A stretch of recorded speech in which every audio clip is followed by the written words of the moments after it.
दोस्तों, यह कहानी एक व्यापारी की है। एक युवक ने शादी से कुछ साल बाद पिता से कहा कि वह विदेश जाकर व्यापार करना चाहता है।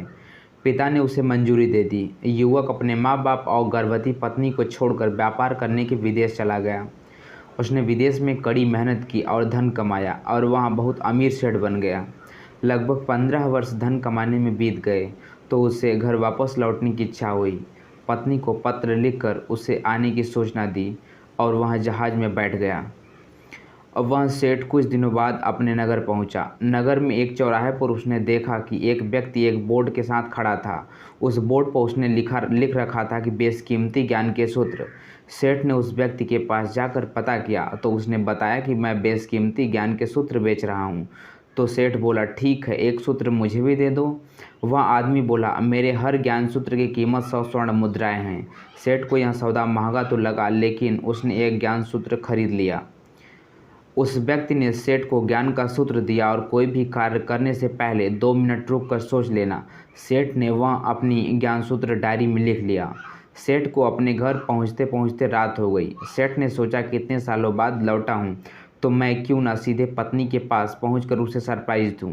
घर के चौकीदारों को इशारे से अंदर कुछ भी कहने से मना कर दिया और सीधे पत्नी के कमरे में गया। वह नज़ारा देखकर वहां का चौंक गया। उसने देखा कि उसकी पत्नी के साथ एक युवक सोया हुआ था। यह देखकर गुस्से में सेठ आग बबूला हो गया। वह सोचने लगा कि परदेश में उसकी चिंता करता रहा और यह अन्य पुरुष के साथ सो रही है। आज मैं इन दोनों को जिंदा नहीं छोड़ूंगा। वह गुस्से से अपनी तलवार निकाली और दोनों पर वार करने ही जा रहा था।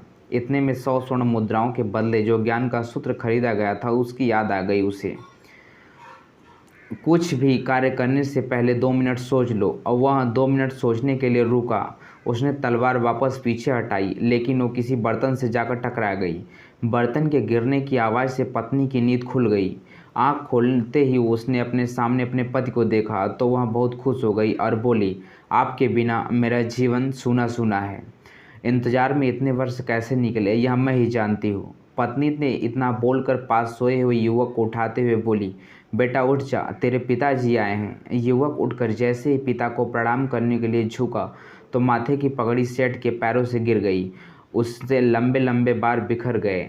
सेठ की पत्नी ने कहा कि यह आपकी बेटी है, इसके सम्मान में कोई आँच न आए, इसलिए मैंने इसे बचपन से ही पुत्र के समान पालन पोषण और संस्कार भी दिए हैं। यह सुनकर सेठ की आंखों से आंसू की धारा बह निकली। उसने पत्नी और बेटी को गले लगा लिया और सोचने लगा कि यदि आज मैंने उस ज्ञान का सूत्र पर अमल नहीं किया होता तो आवेश में आकर कितना अनर्थ हो जाता और मेरे हाथों से ही मेरे निर्दोष परिवार खत्म हो जाते। दोस्तों, चलिए कहानी को आगे की ओर देखते हैं, इसके आगे क्या हुआ। दोस्तों, इस कहानी से हमें यह शिक्षा मिलती है कि जल्दबाजी में आकर कोई भी निर्णय ना लें, क्योंकि हम जब आवेश में होते हैं तो हमें अच्छे बुरे का ख्याल नहीं रहता है। इसलिए गुस्सा होने की स्थिति में कोई भी निर्णय ना लें। कुछ देर रुकें और दिमाग ठंडा होने दें और फिर सोचें क्या सही है क्या गलत। दोस्तों, ये हमारी मोटिवेशनल कहानी आप लोगों को कैसी लगी? अगर अच्छी लगी हो तो हमारे प्लीज़ चैनल को सब्सक्राइब करें तथा कमेंट बॉक्स में